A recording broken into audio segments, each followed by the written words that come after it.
que hora que vocês vão estar assistindo esse vídeo, né?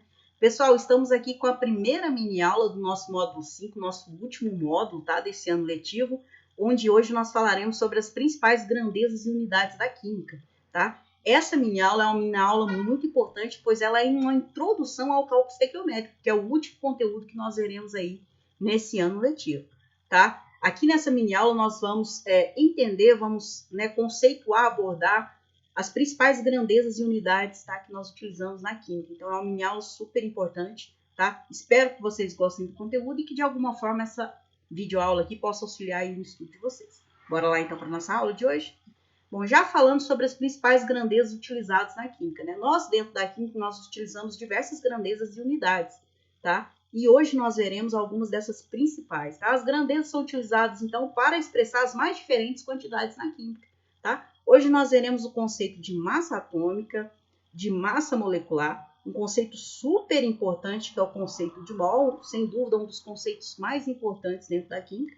Veremos também o conceito, né, o que é a constante de Avogadro, massa molar e finalizaremos aqui com o volume molar, tá? Então, basicamente, essa mini aula de hoje nós veremos aqui as principais grandezas e as unidades que nós utilizamos com essas grandezas para poder fazer, no caso, cálculos estequiométricos, tá? Que é o tema da nossa próxima mini aula, da nossa próxima quinzena. Então, vamos lá, então. Bom, já inicio aqui falando sobre a massa atômica. Pessoal, como o próprio nome sugere, massa atômica diz respeito à massa de um átomo, tá? Então, a massa atômica, ela se refere à massa de um único átomo de um elemento qualquer. Pode ser carbono, pode ser hidrogênio, oxigênio, qualquer elemento químico, tá? Bom, como vocês já devem imaginar, é impossível se pesar, né, um único átomo. É impossível, não existe uma balança que tenha como a gente pesar um único átomo, tá? Bom, mas aí vocês devem se perguntar, mas como então que a gente sabe qual é a massa atômica do carbono, do oxigênio, do hidrogênio, enfim, de qualquer elemento? Bom, pessoal, essa questão da massa atômica, né, os cientistas chegaram a esses valores utilizando no primeiro momento um padrão, tá? Foi escolhido um elemento para ser padrão, no caso foi o carbono 12, tá? E eles estabeleceram o seguinte, com base no valor que eles propuseram para o carbono, as massas atômicas dos demais elementos foram, então, determinadas, foram propostas. Bom, vamos entender aqui como é que foi feito esse processo aqui. Então, foi escolhido um elemento qualquer, no caso o carbono, né? E a esse elemento foi atribuída uma massa de 12 U, uma massa que equivale a 12 unidades de massa atômica, tá? Esse U aqui significa unidade de massa atômica. Então, é a unidade que nós usamos para poder expressar a massa atômica. Bom, então escolheram o carbono e a esse átomo de carbono atribuíram um valor de 12.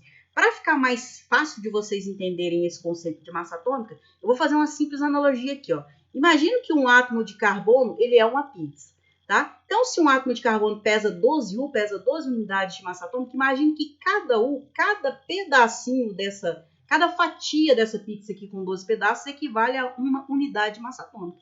Então, seria o equivalente a dizer que um átomo de carbono, a massa dele seria equivalente a 12 pedaços dessa pizza. Tá? Então, cada fatia dessa pizza aqui indica uma unidade de massa atômica. Então, com base nesse valor que foi estipulado de 12 unidades de massa atômica para o átomo de carbono, as massas atômicas dos demais elementos, então, foram propostas, ok? Então, para a gente entender melhor aqui, imagine que fosse possível que existisse uma balança em que eu pudesse pesar cada átomo, tá? Nesse caso aqui, imagine que eu tenho uma balança de 2 pratos, aquelas balanças antigas. De um lado, eu coloquei um átomo de magnésio.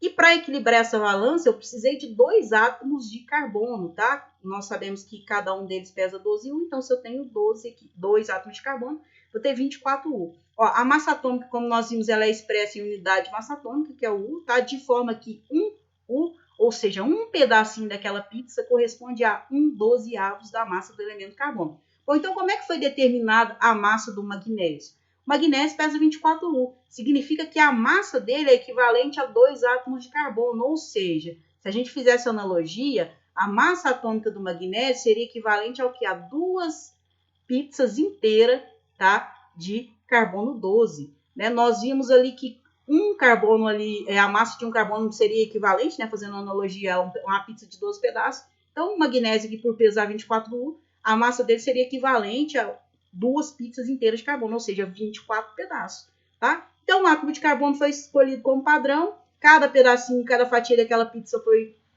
sugerido um valor de 1U, uma unidade de massa atômica, e a massa de todos os outros elementos foram propostos com essa base. Se eu pego, por exemplo, aqui um elemento como o ferro, tá? Que tem massa atômica de aproximadamente 56 unidades de massa atômica, significa o quê? Que o átomo de ferro, a massa dele, é equivalente a uma pizza com 56 pedaços, tá? Uma pizza igual àquela do carbono, com 56 pedaços.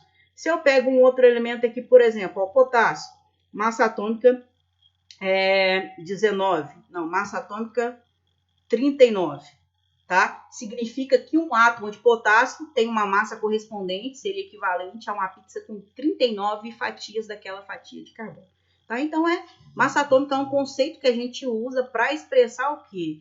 A massa de um único átomo. Como não é possível se pesar um único átomo, não existe uma balança que seja possível fazer isso, foi estabelecido um padrão, que é o átomo de carbono 12. Cada pedacinho ali do carbono vale 1, e a massa dos todos os outros elementos foram propostos com base nesse valor de 1. Ok? Bom, mas aí vocês devem perguntar, professora, eu sou obrigada a decorar esses valores? Eu tenho que saber quanto que pesa um átomo de carbono, quanto que pesa um átomo de nitrogênio, de flúor, de oxigênio? Não precisa, tá? A tabela periódica está aí para isso. Nós vimos na tabela periódica, né, quando nós estudamos a tabela periódica, que uma das informações que consta em qualquer tabela periódica, além do número atômico, é a massa atômica. Então, na tabela periódica, nós temos os valores da massa atômica para cada elemento. Então, se eu perguntar para vocês, qual é a massa atômica do nitrogênio? Basta vir aqui, ó, aproximadamente o quê? 14U. Se eu pergunto, qual a massa atômica do, sei lá, do cálcio? Tá aqui, ó, aproximadamente 40U. E daí por diante, tá? A tabela periódica tá aí para isso. Sempre que vocês precisarem saber o valor de massa atômica de um determinado átomo, é só consultar a tabela periódica, perfeito? Bom, agora que nós já vimos o conceito de massa atômica, que é a massa relativa a um único átomo, nós podemos abranger esse conceito. Nós podemos ir para algo maior, que é o conceito de massa molecular. Olha a diferença. Massa atômica é a massa de um átomo. Massa molecular é a massa de uma molécula, tá? Então, massa molecular, ela vale para compostos o quê? Somente para compostos moleculares, ou seja, somente para aqueles compostos moleculares que são formados por ligações covalentes. Tá? Então, a massa molecular ela se refere à massa de uma molécula, uma só molécula. Como vocês devem imaginar, também é impossível você pesar uma única molécula. Então, como é que a gente determina a massa molecular? Com base nas massas atômicas. Se eu tenho, por exemplo, ó, aqui eu tenho um composto molecular, né? Se eu tenho uma molécula de H2CO3, que é o ácido carbônico, tem como eu saber quanto que pesa uma dessa molécula? Tem. Obviamente, não é medindo uma balança, mas com base, fazendo os cálculos com base nas massas atômicas que eu tenho lá na tabela periódica. Então, ó, H2CO3, eu tenho 2 átomos de hidrogênio, né? Então, é 2 vezes 1U, porque cada átomo de hidrogênio pesa 1 unidade de massa atômica, então só que eu já tenho 2U. Eu tenho um carbono, então 1 vezes 12, porque cada átomo de carbono pesa 12U, nós já vimos, né? Uma pizza de 12 pedaços, então aqui eu tenho 12U. E eu tenho 3 oxigênios. Cada átomo de oxigênio pesa 16 unidades de massa atômica, vezes 3, 48. Bom, então qual que é a massa molecular? Ou seja, qual que é a massa, qual que é o peso de uma molécula de H2CO3? Basta eu somar tudo isso daqui. Eu somo 12 mais 48 mais 2. Somando tudo isso daqui, eu vou chegar a um valor de 62U. Significa que a massa molecular da H2CO3 ela equivale a 62 unidades de massa atômica. Tá? Então, a massa molecular ela é a soma das massas atômicas de todos os átomos que compõem a molécula. Se eu pego, por exemplo, o CO2, eu tenho aqui um átomo de carbono, então eu tenho 12U, e eu tenho 2 átomos de oxigênio, então aqui eu tenho 2 vezes 16U. Né? Somando tudo isso daqui, eu vou ter 12 mais 32U. Somando isso daqui, eu vou ter 44U. Então, quanto que pesa uma molécula de CO2? 44U. Se fosse possível, então, eu pesar, pegar uma moléculazinha de CO2 e colocar na balança, a balança me indicaria esse valor aqui, 44 unidades de massa atômica, ok? Bom, vamos aqui para o nosso conceito mais importante, tá? Que é o conceito de mol. O que é mol? Pessoal, a partir de agora, esse é um nome, né, que vocês vão ouvir falar muito, tá? Mol. Mol. E é imprescindível que vocês entendam o conceito de mol. Bom, o que é mol? Mol é uma das grandezas mais importantes, sem dúvida é a mais importante dentro da química, tá? Mol é a grandeza, né? É a grandeza que a gente usa para poder medir a quantidade de matéria. Nós vimos na primeira aula que nós vimos na primeira aula que tudo que existe é composto por matéria. E nós vimos que existem algumas grandezas que nós podemos utilizar para poder medir a matéria. Por exemplo, massa, volume. Agora, no caso de mol, ela é a grandeza mais completa que nós temos, porque nós usamos o mol para poder expressar a quantidade de matéria. Quando eu falo, por exemplo, assim, num copo com água tem 6 vezes 10 a 23 moléculas de água, significa que ali tem 1 mol daquela substância. Quando eu tenho uma reação, por exemplo, que eu falar, tem 2 mols de hidróxido de potássio reagindo com 1 mol de ácido sulfúrico, eu estou expressando o que? A quantidade de ácido sulfúrico, a quantidade de hidróxido de potássio que tem ali. Então, o mol, ele é a grandeza que nós utilizamos para poder medir a quantidade de matéria, tá? Bom, e para a gente entender aqui, o mol, ele pode se relacionar a 3 coisas distintas, tá? Ele pode ser relacionado a esse valor aqui. Não se esqueçam desse valor, é um valor que vocês vão passar a ver bastante agora, que é o 6 vezes 10 a 23, que é chamado de constante de Avogadro. Nós vamos ver isso mais à frente. Ele pode ser relativo também ao conceito de massa molar, que nós veremos mais à frente. A massa molar, pessoal, nada mais é do que a massa de 1 mol de uma substância, que é expressa em grama por mol. E ele pode ser relativo também a esse valor aqui, ó, de 22,4 litros, que é o chamado de volume molar. Ok? Então, se eu falo para vocês, eu tenho 1 mol de CO2, o que isso significa? Bom, pode significar 3 coisas diferentes, tá? O mol de CO2 equivale a 6 vezes 10 a 23 moléculas de CO2, já que isso aqui é um composto molecular, tá? Só que ele pode equivaler também à massa molar, ou seja, se eu for lá e pesar 1 mol de CO2, eu vou obter uma massa molar, que é de 44 gramas, tá? Só que pode ser relativo também a um volume. Se eu digo para vocês, eu tenho aqui um cilindro que eu tenho 1 mol de CO2. O que isso significa? Significa que ali naquele cilindro eu tenho um volume de 22,4 litros de CO2 se eu estiver na CNTP. Tá? Nós vamos ver o que é CNTP daqui a pouco. Então, o mol é a grandeza que nós utilizamos para medir a quantidade de matéria. Tá? De um corpo, de um objeto, qualquer coisa. Bom, e para que usamos o mol? Por que eu não poderia utilizar um valor qualquer? Centena, bilhar, uma dúzia, né, um valor qualquer. Por que existe o mol? Nós usamos o mol, pessoal, para contar átomos, íons ou moléculas. O mol ele é utilizado, então, para poder expressar a quantidade de matéria. E como nós temos ali valores muito altos, por exemplo, quando eu tenho um mol de um elemento químico, eu tenho 6 vezes 10 a 23 átomos. É um número muito gigantesco. Então, foi estabelecido esse valor aqui, ó. Assim como eu tenho uma dúzia, a gente sabe que uma dúzia corresponde a 12 unidades, né? Se eu tenho uma dúzia de ovos, eu tenho 12 ovos. Uma centena corresponde a 100 unidades, nós estabelecemos um valor padrão para o mol. Um mol equivale sempre a 6 vezes 10 a 23 unidades. 6 vezes 10 a 23 unidades de quê? Aí vai depender. Pode ser 6 vezes 10 a 23 átomos, se eu estiver falando de um elemento. Pode ser 6 vezes 10 a 23 íons, se eu estiver falando de um composto iônico. E pode ser 6 vezes 10 a 23 moléculas, se eu estiver me referindo a um composto molecular. Tá? Então, um mol equivale a 6 vezes 10 a 23 unidades de alguma coisa. Ou átomos, ou íons, ou moléculas. Nós podemos usar o conceito de mols também quando a gente faz uma reação química. Esses coeficientes estequiométricos aqui, 2, nesse caso aqui tem 1, e aqui tem 1, e aqui tem 2, eles indicam o número de mols, ou seja, a quantidade de matéria que está reagindo. Então, como que eu leio essa equação? Eu leio da seguinte forma, 2 mols de hidróxido de potássio, KOH, reage com 1 mol de ácido sulfídrico, né, H2S, para formar 1 mol desse sal aqui, que é sulfeto de potássio, e 2 mols de água. Então, o mol ele indica para a gente a quantidade de matéria, quantidade de átomos, íons ou moléculas que eu tenho ali, ok? E como se calcula o mol? Já que é um conceito tão importante, como é que a gente calcula o mol? Muito simples, tá? Para calcular o mol, nós podemos utilizar uma regrinha de 3, mas podemos utilizar também uma fórmula já pronta, tá? O número de mol de uma substância ele é expresso pela razão, ou seja, pela divisão entre a massa em gramas dessa substância e a sua massa molar, tá? Massa molar nós veremos aqui agora no próximo slide. A massa molar é a massa relativa a 1 mol de qualquer substância. Tá? Se eu quero descobrir o número de mols, basta eu dividir a massa da substância pela massa molar dela, tá? Onde aqui N é igual ao número de mols, M é igual a massa em gramas e MM é a massa molar em grama por mol. Vamos ver aqui um exemplo prático?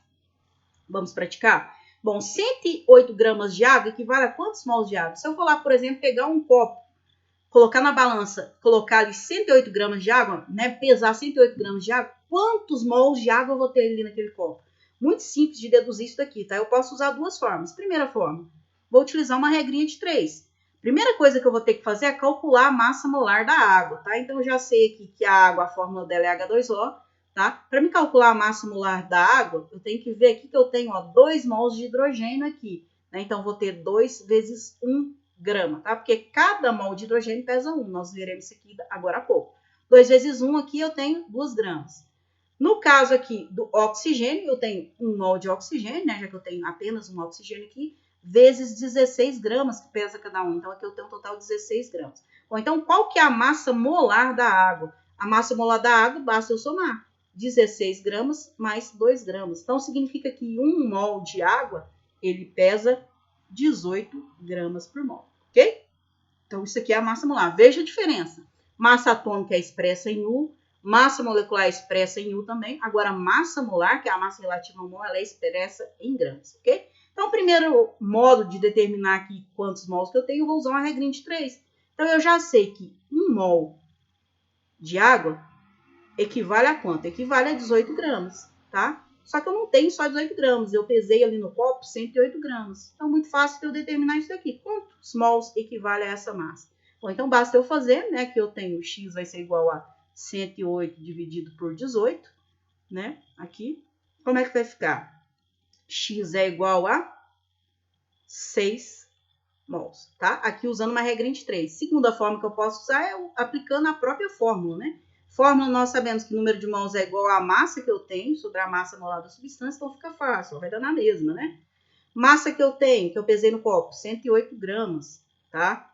Massa molar, 18 gramas por mol. Bom, corto grama com grama, 108 dividido por 18, então N aqui vai dar o quê? 6 mols. Então, se eu for lá pesar o copo lá, colocar 108 gramas de água, quantos mols de água que eu vou ter ali dentro? 6 mols de água. Ok? Bem tranquilo, né?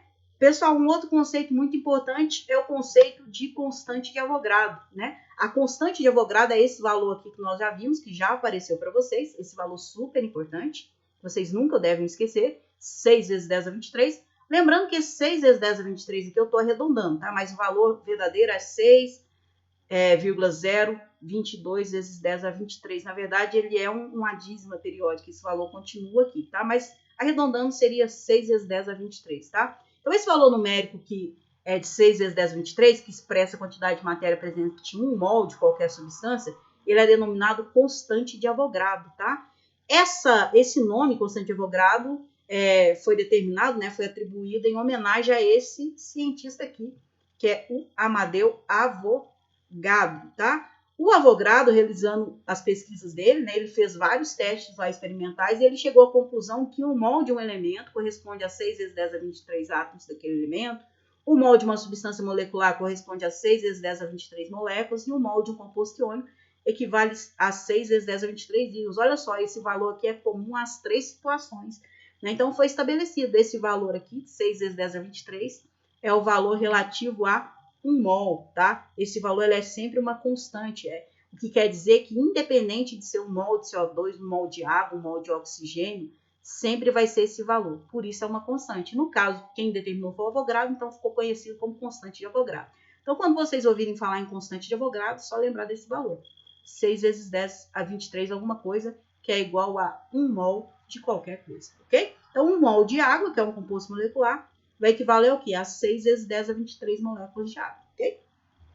Bom, e a massa molar? O que seria essa massa molar, né? A massa molar nada mais é do que a massa relativa a 1 mol de uma substância, tá? Ou seja, a massa relativa a 6 vezes 10 átomos, moléculas ou íons de uma substância. Então, nós temos a seguinte relação. 1 mol equivale à constante de Avogadro, que é 6 vezes 10 a 23, que equivale à massa molar. Então, imagine aqui comigo. Imagine, aqui obviamente eu não tenho esse valor, mas imagine que eu tenho aqui 6 vezes 10 a 23 moléculas de CO2, ou seja, que eu tenho 1 mol de CO2. Imagine que exista uma balança que eu possa pesar isso, tá? Então, eu coloquei ali as 6 vezes 10 a 23 moléculas, e quando eu medir ali, a balança vai me indicar um valor de 44 gramas. Esse valor aqui que a balança me indicou é a massa molar. Por quê? Porque essa massa de 44 gramas é relativa a 1 mol de CO2. Se eu peso, por exemplo, ao invés de CO2 aqui, ao invés de CO2 eu peso, por exemplo, deixa eu ver aqui uma outra molécula, eu peso H2SO4, tá? Eu vou observar lá na balança um valor de 98 gramas por mol. Isso é a massa molar. O que é a massa molar? É a massa relativa a 1 mol de uma substância qualquer. Se eu tenho, por exemplo, aqui 6 vezes 10 a 23 moléculas de CO2, eu tenho 1 mol de CO2. Se eu coloco isso na balança, eu vou obter uma massa de 44 gramas, tá? Então, a massa molar é a massa relativa a um mol de uma substância qualquer. Vai indicar 6 vezes 10 a 23 átomos, moléculas ou íons de uma substância. Então, 1 mol de CO2, né, ele equivale a 6 vezes 10 a 23 moléculas, mas se eu pesar, eu vou chegar a uma massa de 44 gramas por mol. O que significa que cada mol de CO2 equivale a uma massa, ou seja, pesa 44 gramas, tá? Então, a gente calcula a massa molar com base, né, na soma aqui das massas de cada elemento que compõe a substância, ok? A massa molar é sempre dada em grama, tá, pessoal? É diferente de massa molecular e massa atômica. Massa molecular e massa atômica nós vimos que é dado em unidade de massa atômica. No caso da massa molar, é dado sempre em gramas por mol, ok? Então, vamos lá. Como que a gente calcula a massa molar? Opa, deixa eu voltar aqui. Como a gente calcula a massa molar? Como a massa molar é a soma das massas em gramas de todos os átomos que compõem a substância, basta nós formarmos as massas. É aquilo que nós fizemos lá atrás com H2CO3. Agora eu vou somar aqui a massa molar do H2SO4. Ó, H2SO4, o ácido sulfúrico, né, um ácido super forte, sulfúrico, tá? O ácido sulfúrico, a fórmula dele é H2SO4, ele é composto pelo quê? Por 1 mol de hidrogênio, cada um pesa 1 grama, então tem aqui 2 gramas. 1 mol de enxofre, S, cada mol pesa 32 gramas, então eu tenho aqui mais 32 gramas. E 4 mols de oxigênio, então eu tenho 4 vezes 16 gramas, que é o valor de cada mol. Vou ter que 64 gramas. Se eu somo, então, 64 gramas mais 32 gramas mais 2 gramas, eu vou chegar no valor total aqui de 98 gramas, né? Se aqui eu tenho 1 mol de ácido sulfúrico, que eu cheguei a essa massa de 98 gramas, significa que a massa molar, né? Massa molar desse ácido aqui, ela equivale a 98 gramas por mol, ou seja, 1 mol de ácido sulfúrico pesa 98 gramas, tá? Então, a massa molar ela é sempre dada em gramas, ok? É a massa relativa a 1 mol de uma substância qualquer. Bom, para a gente finalizar, falando aqui sobre o volume molar, que é uma outra grandeza muito importante. Bom, como a massa molar refere-se à massa de 1 mol de uma substância, fica fácil entender que o volume molar ele refere-se ao volume ocupado por 1 mol de uma substância qualquer, ok? Então, o volume molar ele refere-se ao volume ocupado por 1 mol de moléculas de qualquer gás na CNTP. O que é CNTP? Condições normais de temperatura e pressão. É uma condição pré-estabelecida, tá, pessoal? CNTP, condições normais de temperatura e pressão, equivale a uma temperatura de 273 Kelvin, que é equivalente a 0 graus Celsius, tá? E uma pressão de 1 atm. Toda vez que eu tiver essas condições aqui, nós dizemos que nós estamos nas CNTP, nas condições normais de temperatura e pressão. Mais uma vez, ó, o Amadeu Avogadro chegou a esse valor, ele destacou, ele descobriu, né, que na CNTP, um mol de qualquer gás, um mol de moléculas de qualquer gás vai ocupar sempre 22,4 litros, tá? Então, eu tenho aqui o volume molar, né, que é o volume ocupado por 1 mol na CNTP, que equivale a esse valor aqui, 22,4 litros, e equivale a 1 mol de um gás. O que Amadeu Avogadro quis dizer? Ele quis dizer que se eu tiver, por exemplo, 3 balões aqui, ó, eu colocar 1 mol, né, encher um balão desse daqui, cada um dos balões com 1 mol de gás, por exemplo, no balão contendo oxigênio, eu vou colocar 32 gramas de oxigênio, que é 1 mol de oxigênio que pesa isso. No balão contendo CO2, eu vou ter 44 gramas de CO2. E no balão de nitrogênio, eu vou encher com 28 gramas de nitrogênio. Bom, o que ele observou? Ele observou que, independente de eu ter 32 gramas de O2 aqui, 42 gramas de CO2 aqui, 28 gramas de N2 aqui, ele observou que cada um desses balões aqui, esses 3 balões, eles vão ter o mesmo volume. Por quê? Porque como eu tenho 1 mol aqui, 1 mol aqui e 1 mol aqui, eu tenho a mesma quantidade de matéria. Então, significa que os balões, os 3, vão ter o mesmo volume. Nesse caso, ó, cada um vai ter 22,4 litros, tá? Primeiro, 22,4 litros de O2, segundo, 22,4 litros de CO2 e o último, 22,4 litros de N2. Ou seja, o volume molar é esse valor, 22,4 litros. Independente do gás que eu tenha, esse gás, 1 mol dele, 1 mol de moléculas desse gás, ele vai ocupar sempre 22,4 litros. Não me interessa se é O2, se é CO2, se é N2, qualquer gás que seja. Nas condições normais de temperatura e pressão, ou seja, 273 Kelvin de temperatura e 1 atm de pressão, 1 mol de qualquer gás vai ocupar sempre o mesmo volume, 22,4 litros. Beleza? Pessoal, então vimos as principais grandezas, né, e unidades dentro da química. Só relembrando, massa atômica é a massa de um único átomo, é expressa em 1. Massa molecular é a massa de uma molécula, basta eu somar as massas atômicas de todos os átomos que compõem a molécula, também é expressa em 1. Massa molar é a massa relativa a 1 mol de uma substância. Ou seja, seria aquela massa que eu vou lá e peso, por exemplo, 6 vezes 10 a 23 moléculas de um composto molecular, 6 vezes 10 a 23 íons, um composto iônico, ou então 6 vezes 10 a 23 átomos de um elemento. Tá? Massa molar é expressa em gramas por mol. Nós temos a constante de Avogadro, que é aquele valor de 6 vezes 10 a 23, é um valor fixo que vai ser relativo sempre a 1 mol de qualquer substância, independente da substância. E temos também o volume molar, ok? Que é o quê? É o volume ocupado por 1 mol de gás qualquer nas condições normais de temperatura e pressão. E o conceito mais importante que nós vimos aqui é o conceito de mol. O mol é a grandeza que nós utilizamos para medir a quantidade de matéria, tá? O mol ele indica para a gente a quantidade de matéria, né? E nós vimos que o mol ele pode se relacionar a 3 coisas diferentes. Ele pode se relacionar a constante de Avogadro, 6 vezes 10 a 23 alguma coisa, unidades, né? Ele pode se relacionar a massa molar, que é a massa de 1 mol de uma substância, por exemplo, CO2 44 gramas, O2 32 gramas, N2 28 gramas, e ele pode se relacionar também ao volume molar, tá? Espero que tenha ficado claro para vocês, eu vou ficando por aqui, a gente se vê aí na próxima mini aula, já falando sobre cálculo estequiométrico, nosso último tópico aqui no nosso curso de Química 1. Vou ficando por aqui então, um abraço, tchau, tchau, até a próxima, valeu!